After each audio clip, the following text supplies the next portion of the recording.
Good morning, beloveds. I was ahead and then I was behind, and that is the way life goes. So, it is December 8th. Our title is I Am in Balance with Life. Our first quote is, "Let me be weighed in an even balance that God may know mine integrity." And that is Job 31:6. The second quote is, "The only guarantee of our divinity is in its expression through our humanity." And that is Science of Mind, page 238. There are four main aspects of well-balanced living. They are work, play, worship, and love. These four are universal. They are true for all of us. Individually, each should look to their own life to see if it expresses these aspects in balance. Collectively, we recognize that all people need to maintain a similar balance.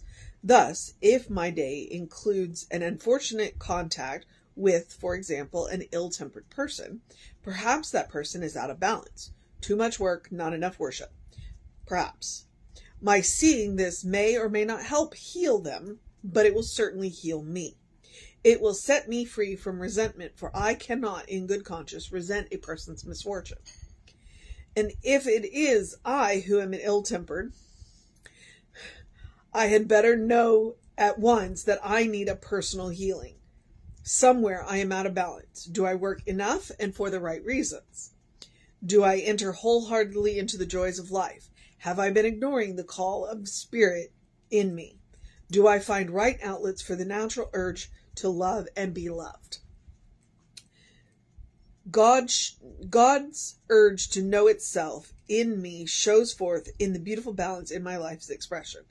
The time of rest and the time of action, the hour of inner worship and the hour of right companionship all find me receptive and eager to see life express. I believe that each phase of life is good, and I accept this as truth for me and for those about me. And that is C.C. Craig Carter. All right. I'm going to put them back on in just a minute.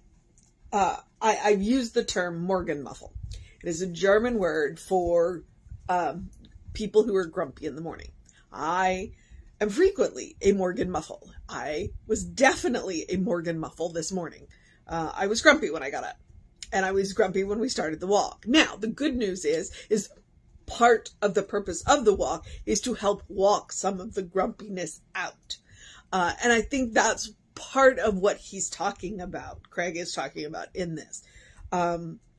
When we are grumpy, and I will tell you that I'm frequently grumpy in the morning when I don't go to bed in a reasonable time. Now, what has been happening, because I'm not going to bed at a reasonable time, is I'm falling asleep on the couch, then I wake up, then I get ready for bed, and then I go to bed. But I'm going to bed much later than I probably should have because I fell asleep on the couch, which then causes me to wake up grumpy. Now, what do I do about this? Well, one, I do have a couple of spiritual practices, i.e. the going out and doing some form of exercise movement in the morning. Be it, do I go to the gym? Do I go for a bike ride? Do I go for a walk? I do. I go out. I get a little sunshine. If there's sunshine. It's been cloudy for the last few days. But I go out and get some natural, I go out and get some natural light. And I'm not dissing the artificial light. Bright light, I'll take it. And I go and I move my body. I engage my mind and my body. Because it does go a long way to bringing me back into balance. The other thing is I acknowledge, and that's what I said today. It's like, I am grumpy. I say to my partner, I am grumpy. Therefore, he knows that I know that I'm grumpy. And when I say out loud that I am grumpy, one of the things that it does for me is it puts me on watch. It puts me on watch. As, Craig said, one, I know I'm grumpy, which means I need to be aware of my interactions with other people, other living beings. The good news is that even when I'm grumpy, most of the time the cats don't catch that. And they do go a long way to bringing me out of it by being silly and, being who they are. But by acknowledging it out loud, by calling myself on it, I'm giving myself the opportunity to change it. And that's what he says. When we meet ill-tempered people, it gives us an opportunity to check ourselves, because it gives us the opportunity to check our response to them. If we have been doing our work, if we are healthy and well nourished and well balanced, then our response to a grumpy person will be generous. It will be, or I could also use the word charitable. What we will do is we will respond with love, with kindness, with compassion. Now, it does not mean we will put up with their grumpiness. It may mean that we do what we need to do to move ourselves back out of their presence. But it means that we will do it in a loving and kind and compassionate way. If we have not checked ourselves, then we might respond to their grumpiness with grumpiness, and then that just makes more grumpiness. But it also does give us the opportunity to look at ourselves. Okay, well, if this person has come into my sphere of influence, the best thing that I can do for both of us is to have that loving, kind, compassionate response. And then I can go back and look at my life and go, well, am I out of balance? Is there anything that I need to work on? Their grumpiness has nothing to do with me, but it does give me the opportunity to go to take a quick self-inventory and go, all right, am I out of balance? Is there something that I need to work on? It gives us an opportunity to practice that. He said 4 things. One of them is love. So, and that's just it. So I don't know if I agree with him on the 4 aspects, but I don't disagree with him. For well-balanced living, work, play, worship, and love. I would probably put them in a different order. maybe that's why it's like, maybe I don't want to start with work. So, but they are things that all of us need to do, and that all of us get to do, I guess I could say. But they're also, when one of them is out of balance, then our life is out of balance. So,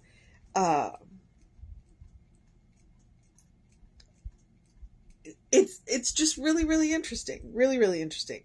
Okay, so my seeing this may or may not help heal that person, but it will certainly heal me. It will set me free from resentment, which I thought was interesting. That's why I say, if you respond with grumpiness to somebody else's grumpiness, you're just multiplying the grumpiness. And it doesn't do the world any good. When you respond to somebody else's grumpiness with loving kindness, then while it may or may not do anything for that person, it will definitely help you. And it may. Sometimes when you respond kindly to grumpiness, then the person who is grumpy, responds kindly back. It's interesting. Not always, but it's worth a try. Okay. And let's see. And if it is I who am ill-tempered, as I said, I woke up grumpy this morning, I had better know at once that I need a personal healing. Somewhere I am out of balance. And so these are the questions that he asked. Do I work enough and for the right reasons? And I appreciate that. Because some of us do work a lot and not necessarily for the right reasons. When we work, we should, and I know I'm shitting on us, be able to enjoy what we do. There should be an element of joy to what we do for work. And if there's not, it's definitely something to look at and to work on. Sometimes we just got to do what we got to do. I get that. All right. Okay. Do I enter wholeheartedly into the joys of life? Do I enter wholeheartedly into the joys of life? I'm going to stop with that one for a minute, just because it is the holiday season. And there are a lot of people who do not find joy in this season. And if you're one of them, then I encourage you to step outside of all of the, twinkly lights and holiday nonsense that is going on and find some joy for yourself. And if it means stepping outside of all of the holiday nonsense, please do. All right. You do not have to engage in the holiday stuff going on to find joy if it does not bring you joy. Go to what does. Please find some joy. Have I been ignoring the call of spirit within me? And I like his last question. Do I find right outlets for the natural urge to love and be loved? So, I would say that the mission today, should we choose to accept it, is to ask ourselves that question. Do I find the right outlets for all of them? Do I find the right outlets for love? Do I find the right outlets for worship? Do I find the right outlets for play? Do I find the right outlets for work? And if there's any one of those that is overbalanced, out of balance, what do I need to do to bring it back into a balance? Okay.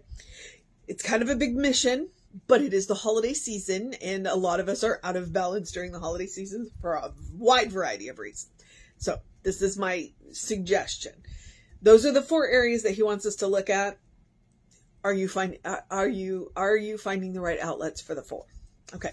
All right. So that is the mission today. Should we choose to accept it? The other mission, as we move through the holiday season, becomes more and more important to me, which is to do something loving for yourself, do something kind for yourself, do something compassionate for yourself, whatever it looks like. Big, small, doesn't matter. The point is to do it. Yes, it is absolutely about self-care, but it is also about finding joy. The holiday season can be a hot mess for a whole lot of reasons for a whole lot of people. I strongly encourage you to do this aspect of love, kindness, and compassion and find some joy for yourself. Bring some joy for yourself into this season. And if it has absolutely nothing to do with the holiday season, all the better. All right? Absolutely, we can all find joy in the holiday season, but if you can find joy outside of that, all the better, because it means you can activate that joy any time of the year. So it can look like taking a deep breath before you speak. As I said, I'm grumpy this morning. I'm going to take that deep breath before I speak to make sure I'm not grumpy anymore. One, I've been for the walk, and 2, I got to take a shower. So that goes a long way to mashing that Morgan muffle. But to be cautious of the way I speak to others. It can look like taking a nap. It can look like taking a day off. It can look like doing nothing for a set period of time. We don't always have to be productive. It can also look like engaging all 5 senses in something that's really amazing. If it's art, if it's food, if it's, whatever, a cup of coffee, a cup of tea, a dessert, just really, whatever it is that you do, really engage all 5 senses, enjoy it. Okay. As I say, you are your best test subject. That's one of the reasons why I say practice on yourself. But the other thing is, you deserve your own love. You deserve your own kindness. You deserve your own compassion. All right. You're a beloved child of God. You are a godling. You are spirit in motion. You deserve your own love, your own kindness, your own compassion. Practice on yourself. Get in touch with the source of your own being and recognize that you are connected to an infinite source of love, kindness, and compassion. On days that I wake up Morgan muffly, grumpy, it helps. That realization helps. All right. Okay. So that is that spiritual practice. I also encourage you, as I always do something to engage your mind and your body. I do encourage you to drink plenty of water. Hydration is important. Your brain works better. I do encourage you to get that early in your day bright light, be it artificial or natural. Reset those circadian rhythms. It will definitely go a long way to it resets your hormones. You have more energy during the day, more energy at night, and sleep better at night. It's science. You can look it up. And then in the words of Ernest Holmes, open the windows of your soul. Allow the breath of heaven to remind you do live in heaven right here, right now.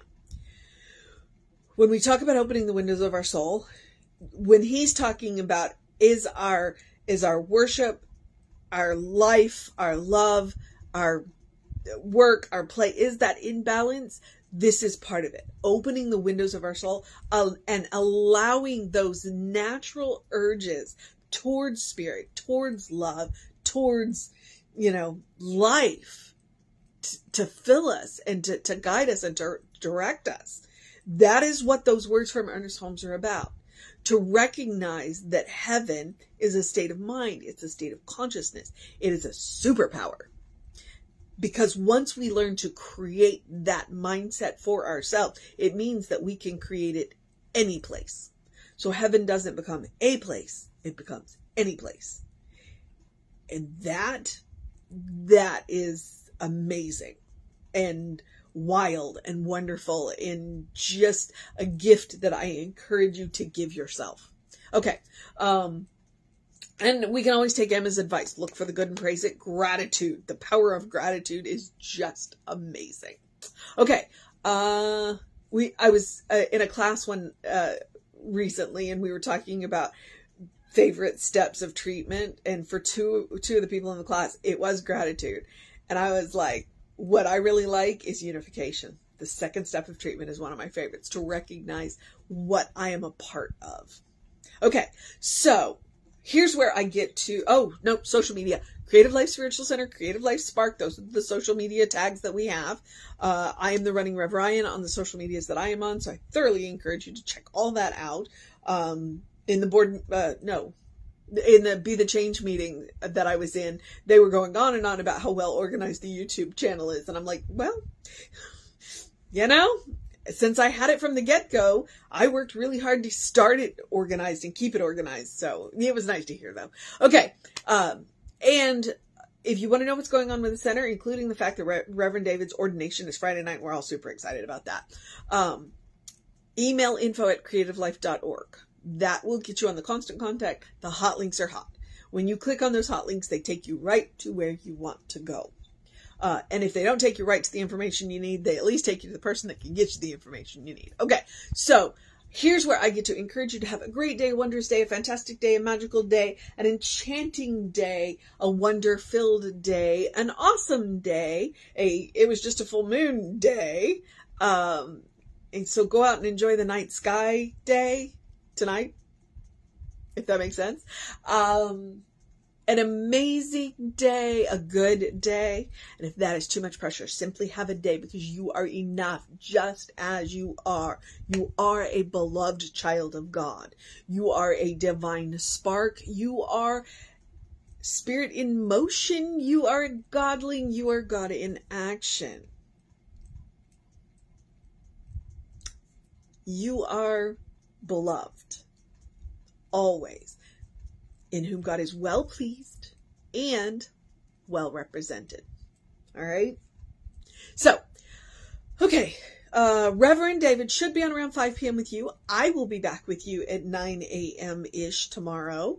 And then we will have an amazing You'd think it was Sunday. No, today it's Thursday. This year it's Thursday. Which means I've got to get my butt in gear and go to work. So take care of yourself. Know that you are loved, and I will see you next time.